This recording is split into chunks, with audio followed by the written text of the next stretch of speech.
Hey, hunting family, welcome back to another episode of Tracks and Tackle. We've got a great guest for you today. I am your host, the Arrow Eagle, and today's guest is near and dear to my heart.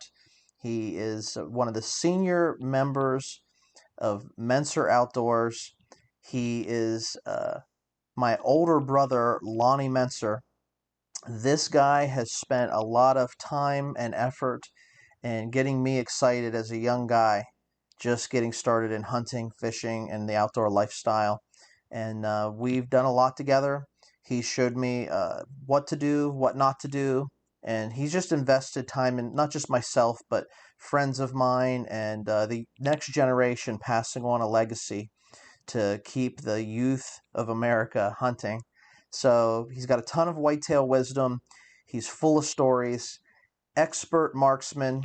I could go on, but I hope you stay tuned and enjoy this episode because we got a great interview coming up with Lon Mentzer from Mentzer Outdoors.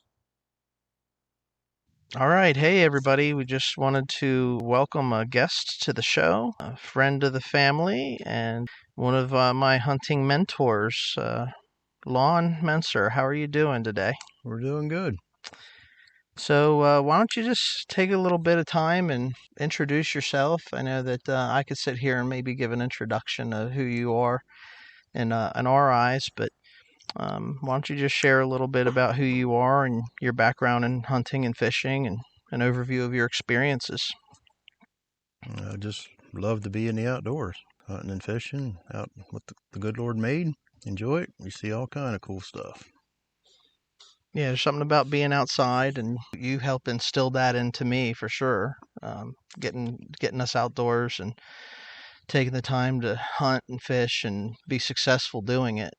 You know, some of the conversations that we've had on other episodes have surrounded around new people getting into hunting and fishing, hiking, camping, whatever it may be, and having success and being able to see deer, being able to catch fish makes a big difference. I know that certainly when I was younger, I would get cold and I wouldn't sit out long enough and I wouldn't see the deer, and you would always stress, you got to sit still and you got to stay out there. But that's part of the, I think, key to getting people involved to love being outside is having a little bit of success from catching fish and seeing wildlife, right? Yep. And starting out on the deer hunting thing probably ain't the best way to start into hunting. There's a lot more activities that you can do. Squirrels, rabbits, just going for hikes and looking for deer signs, to put stands for deer. There's easier ways to go about it than what I brought you up on. Yeah, and outdoors really is a classroom. If you work with the youth and you have a young person in your life and you're trying to get them involved, you can really educate and teach them all about the outdoors without trying to get them to, harvest a big game animal at a very young age. All right, well, tell me a little bit. Can you recall maybe one of your most exhilarating or memorable experiences hunting and what made it stand out? In 40 plus years, there's been several. Probably my most memorable, and nobody will forget that, is when they get their first buck. Why don't you tell us a little bit about that story? Because you're so old, none of us were around whenever that happened. Hey, don't rub it in. I was told to go sit on a logging road and find a spot where it looked good, and I went and did that. And sat there for several hours, and the next thing I know, a doe popped up about 10 yards from me. And the next thing I knew, a buck was mounting her. And that's an experience some hunters never see. Well, when he slid off of her, I was going to shoot, but then I realized I'd shot him through the behind the shoulder where you're supposed to shoot him, or I was told to shoot him. Mm-hmm. I'd have shot her right through the hips. So as soon as he slid off, I squeezed the trigger. So I was happy, and evidently he was for a little bit. For a moment. That was probably my most memorable, and then being, with you and my sons when they got their first ones, that's something that's irreplaceable. Happier about that than killing deer myself. Yeah, I don't know if you've heard like some of the other episodes that we've published to date, but one of the things we talked about is, getting that first deer, and how that's like seems like for every hunter, it's a memory that you'll never forget, right? Yep, it's a milestone. And when you're younger, it's not just trying to harvest an animal, but it's also trying to like impress your dad and hang out in the woods and make it a long time. So tell me, from your experiences, have you ever encountered any unexpected or humorous situations while hunting or fishing? Fishing is probably, watching a mink start fishing before you're allowed to actually fish in Pennsylvania. Okay. It had its limit before starting time started. So tell us about how did that work? Well, you go to the creek hours before you're allowed to start at 8 o'clock, to make sure you got a decent spot. And the sun comes up about 5:30 in the middle of April, 5:45. Seen a mink, coming down the creek carrying a trout. Dove in under some roots and stuff where we were expecting to start fishing in the morning. He disappeared for a few minutes, or she did, and back out and up the creek she went and come back with another. She had her 5 fish limit before it was actually time for us to get our lines wet. It's not hardly fair. I didn't think so either, but they weren't governed by the Fish Commission. She was doing good. Well, is there any particular hunting or fishing trip that you've gone on in your memory that didn't go quite as planned? I know a lot of times we put together the plan, we scout, we put together, we have in our mind of what's going to go on, but any type of a hunting or fishing trip that didn't go quite as planned but turned into an interesting story anyway, we'd love to hear about that. Hunting a rut in Potter County. Had an 11-point buck come in, probably 15, 16 yards from the stand. Pulled my bow back, and the power bands on my Oneida left loose. Oh, yeah, I remember when that happened. We came back. My dad and my father-in-law thought it was hilarious. Drove 4 hours back to see about getting my bow fixed. End up getting a replacement bow from a relative that was similar to mine, but about 30 pounds less on draw weight. And at 38 yards, where the bucks normally went from my stand, was a limb that hung over. Okay. On my bow, getting pulled at 98 pound, I had one pin for 40 yards and under. It was a line drive right to that trail. I hit that 2-inch sapling 4 times that week with the bow that I borrowed that was shooting 80 couple pound. And it was a long week, but it was exciting, and it gave my dad and father-in-law something to laugh about. Sure. Yeah, this is why we practice all summer long. You get out, you don't wait till the last minute to shoot your bow. You know your equipment more closely than anybody. And when you have to utilize someone else's bow in a temporary, I've actually had that happen to me a couple years ago where I had a part go bad on my bow during archery season, and it's unless you can repair it yourself and have that know-how and skill set, it's the wrong time of year for something to go down on your equipment. Yeah, I completely agree. Definitely takes a little bit of time to get that resolved for you. Well, listen, as far as, talking about favorite hunting and fishing moments, are there any specific moments or achievements that you've had or experienced on your hunting and fishing journey that you're particularly proud of? Maybe describe them and the significance they hold for you. Just looking forward to the next one. They're all good. All right. Always. Have you ever had a moment in the field where everything aligned just right, resulting in that remarkable success? Yeah.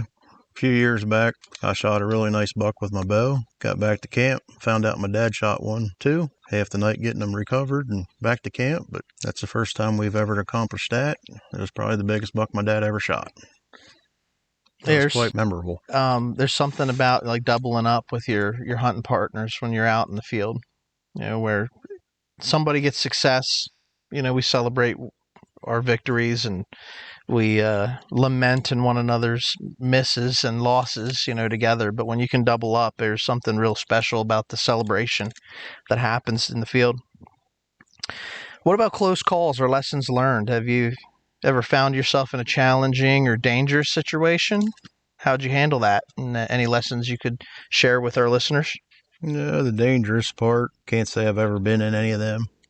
It made you think. I went on an elk hunt out in Colorado, and I went in the afternoon, and I came back out, half hour, 45 minutes after sunset, in the dark, and mountain lion tracks in the sandy soil that I walked in that followed my tracks for 150 yards. Make you a little nervous. Made the hair stand up the back of the neck a little bit. That's probably about as anything dangerous that I've ever gotten into hunting related. I'll say, like, for myself, now I've never hunted in a situation where mountain lions were predator in the area, so I can't relate to that, but I've been in certain areas where the sun goes down and you're, I don't know, several hundred yards from your vehicle or, home or wherever you're hunting from, and you can hear coyotes start to howl, and it's not just one of them, but it's a whole pack of them, and you got to walk out across a 200, 300-yard field in the dark, and all you got is a bow and arrow, to defend yourself. Feeling a little bit outnumbered. I know that made the hair stand up on my arms a little bit. You always try to think through your exit strategy, but you want to stay until that last minute of daylight when you're bow hunting to capture every opportunity that you can. What about a time? Maybe could you recall a time where you made a mistake or misjudgment during a hunting or fishing trip? And anything you would take away from that? Because we always learn from our mistakes. I would say for myself, a lot of what I've learned, I've been taught a lot by the people that have brought me up in the hunting and fishing arena. But a lot of what I've learned has been from trial and error. So any mistakes or missteps that you can remember that maybe you took away and outcome was a learning situation? Probably the biggest thing is I love the archery hunt. Shot my bow a lot, knows what it can and cannot do. But, trying to do a little extra than what it should be able to do and what it can do. Mm-hmm. And I hit a buck that wasn't a proper hit and had to trail it for 3 days before we finally got it. That's, but once you squeeze the trigger or let the release go, there ain't no calling it back. Some of the most fun memories I've got has been, tied to tracking hit animals, right? No, it's fun when, you hit them right, when you got to walk over half the county on your hands and knees, a bunch of it, to keep on it. Ain't near as exciting as it is, walking up a 3-foot wide blood trail for... Right. Making a bad shot, you think twice before you take that next shot, right? Yep. We can get a little bit trigger shy too, when you make a bad shot, but it's like the old saying, if you fall off the horse, you got to get back on and just keep moving forward, or you can get in between the ears and second guess yourself, get in your headspace, and it can actually hinder your hunting. What about encounters with animal? I know you mentioned the mountain lion. I know you mentioned, going elk hunting. Any encounters that you've had with wildlife? Maybe tell us that story about that time. I know you were in the tree and that bear came into your tree stand. that would classify as an encounter, wouldn't it? Where our camp is, there was a bunch of bear research that went on, so several of the bear had a lot of ear tag stuff on them from the scientists and stuff researching. And I was hunting with a guy, and we had walkie-talkies in case one of us got in trouble, because this was pre-cell phone era. Right. And I was in my stand, and it just started breaking daylight just a little bit. You could start making out shapes and stuff. And I seen there was a bear coming up the hollow past my stand. Well, the bear got close to my stand, and my buddy hollered on the walkie-talkie, wanting to know where the keys to the truck were. Well, the bear that had 3 tags in the ears really wasn't impressed with the human voice from getting messed with, I guess, all the time.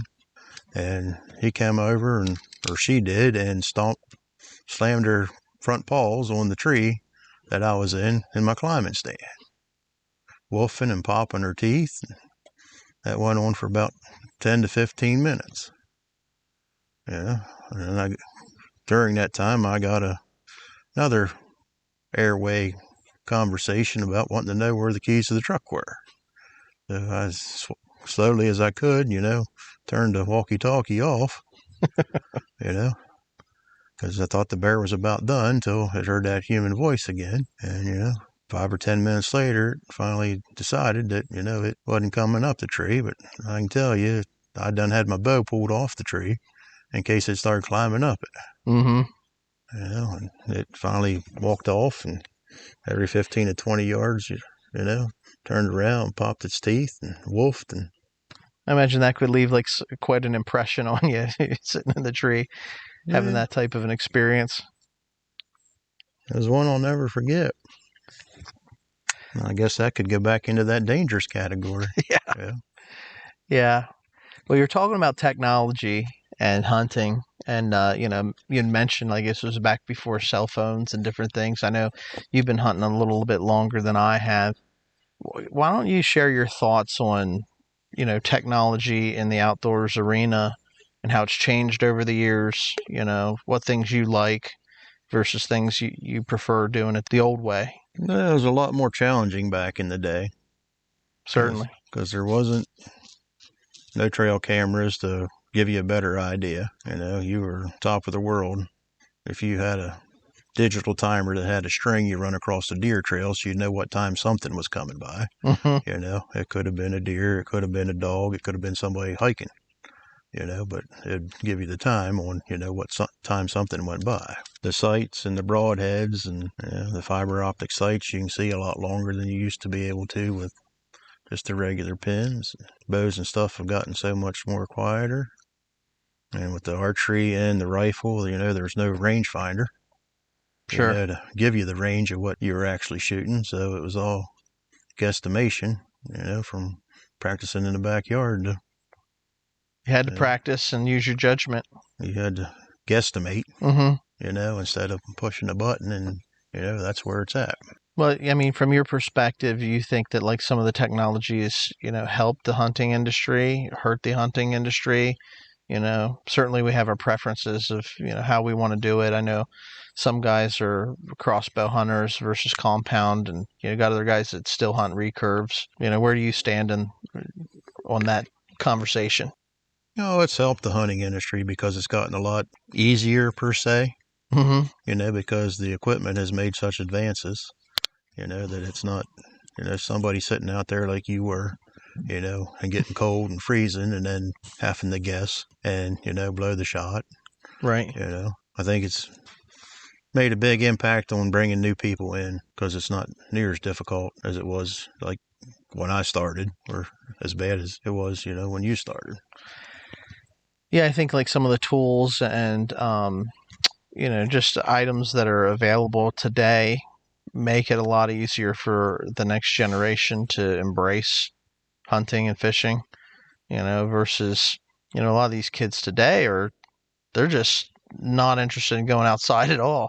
They're on video games all day long, or getting outdoors and embracing it. And like I said, having a little bit of success early on.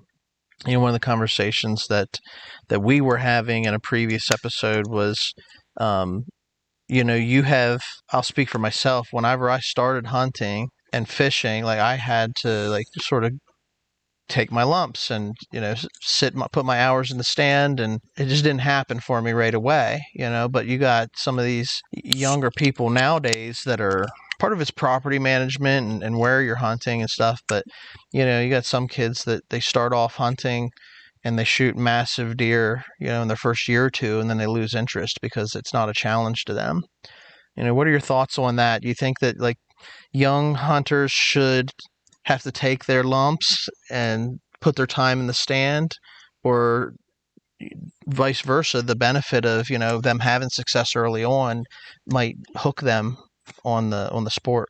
I think it has to be challenging, but exciting, and it doesn't matter if it's a young kid or somebody that's older and wanting to get into it, because I've seen both sides of it. Some people, if they got to put their time in, they don't have any success, or not seeing anything, for whatever reason, they lose interest, and that's the end of it. Mm-hmm. And I've seen the other end, where I know of people that, have spent hours and hours patterning bucks for their kids to shoot, and nice bucks. Right. And 10 minutes after daybreak, they shoot it, and they no longer hunt with Dad because it's too easy. What would you prefer? Would you prefer that daybreak deer, or would you prefer the long sits, hunt all day to get that animal and harvest it? To me, it's the anticipation of being out in the woods. Right. 30 seconds of excitement will overtake 8, 10, 30 hours of boredom. Mm-hmm. But you got to be there and witness everything that's going on, even if it's just squirrels and chipmunks running around. You can't shoot it if it doesn't come past your spot if you're not there. Yeah, so I really don't have a preference on that. It's just the fact of being out there and enjoying it all. And when it happens, but you got to be there and be ready when it is that time. Yeah, you just got to be outside for sure. Like we say, you can't kill them from the couch. You gotta get out into the tree stand. And I've got really, really good news for you. I don't know that we told you yet, but there's a massive squirrel running around your tree where you like to hunt, and we have great expectation that you might be able to get that thing taken care of this year whenever you're doing your hunting. Outstanding. That means the hawk didn't get it last year. Yeah, why don't you tell us that story? I think the listeners would love to hear that one. I was sitting in my tree stand bow hunting, take a week off every November to just get away from work and everyday life. And sitting in my stand for 3 days. All I seen was a squirrel pick up acorns, run out on a dead tree that fell down, and sit there and eat it. When he got done with it, he'd go back and get another one and do that. Sat there, didn't see a deer, didn't see nothing other than this squirrel. Well, the third day it got to be evening, and he was doing the same thing. And I was watching him, and a hawk swooped down and took the squirrel off the end of the dead branch that it was on. So I figured that was the end of my excitement at my tree stand for that particular week. Sad, but it's the natural balance of nature taking place right before your eyes.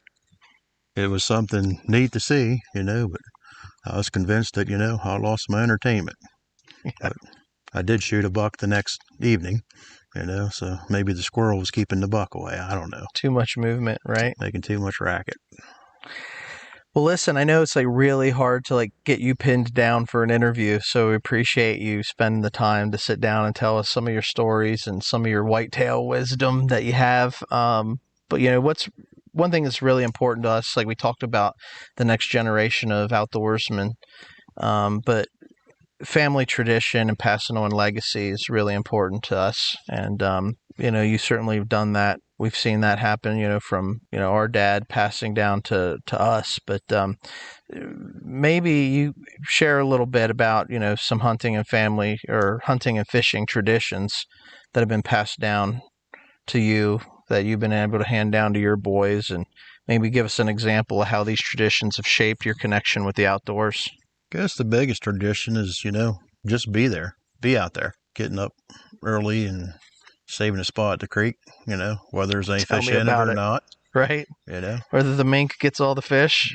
Whether the mink gets all the fish or there's any fish in there when the sun comes up and you can see. It don't matter. You got a spot. And you old timers can come in closer time, not have to get up in the middle of the night, And you're starting to take advantage of that a little bit. A little bit. I ain't rolling in 10 minutes before it starts. Yeah, you're not an old timer just yet. Give me some time. Just being there and hanging out, as a group and listening to everybody and, being able to be part of the stories. Yeah. Because there's always something that happens. Yeah, the stories are what it's about, really. Well, do you have any advice or tips for listeners before we wrap up here? Do you have any advice or tips on how they can involve their families and get them involved with hunting and fishing? I know a lot of people listen and they have, they want to share the experience that they're having, but maybe they come from a family that doesn't get outdoors. And any tips on how to get people involved? If you got time or willing to make the time, if there's somebody that take them out. Sacrifice a hunt or two or a fishing trip or two. My grandfather always told me that you could go fishing or you could take a kid fishing, but you couldn't do both. Right. But spend a day or two with a kid fishing, or a day or two scouting, or chasing squirrels or rabbits or whatever, and you could have another hunting buddy for life. It just needs a little spark to ignite the fire. Yeah. And your advice for the next generation, like you said, about not necessarily going for big game, but small game is probably a little bit more active, and you don't have to be as still. So something, where there's some activity. It's not like when I told you to climb up in that tree stand and stay there. Right. I remember fondly. I'm sure you do.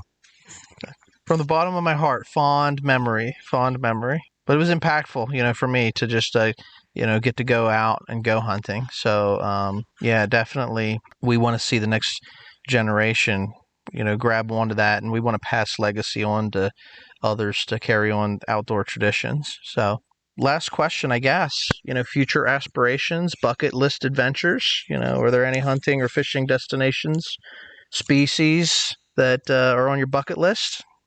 Just the next one, because I'm sure there'll be something to be remembered during it. All right. So nothing on the bucket list? Nothing you're aspiring to accomplish here? Yeah, the budget ain't never going to be an African trip or an Alaskan trip. Right. Get out west and, get an elk or mule deer. But, other than that, just get as much hunting time in as I can. Well, we always like to say that nature is our playground, and we just want to be outdoors. I know you're just like the rest of us. You put in more than 40 hours most weeks, and you're a hardworking blue-collar guy. And, you've set an example for me and my generation on what it looks like to enjoy being outdoors. And so I just really appreciate you taking the time to sit down and share some stories with us. I know from my seat, I've learned a lot from you. And, we're just passing that down as, you take what you learn and you share it with someone else. And so you've taught us how to do that. And we love telling stories and sharing insights. So we thank everybody that's listening as well. And so for anybody else that wants to know more, hit us up on our socials. And we just want to encourage everybody out there listening to stay wild and keep hunting.